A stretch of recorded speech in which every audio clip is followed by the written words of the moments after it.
ഒരർത്ഥമില്ല.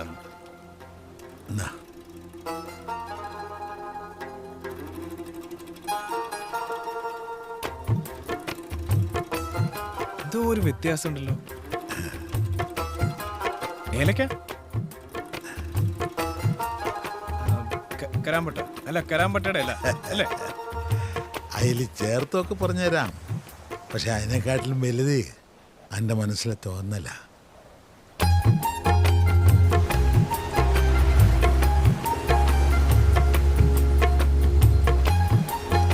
ഓരോ സുലൈമാനിയിലും ഒരിത്തിരി മുഹബത്ത് വേണം. അത് കുടിക്കുമ്പോൾ ലോകം ഇങ്ങനെ പതുക്കെയായി വന്ന് നിൽക്കണം.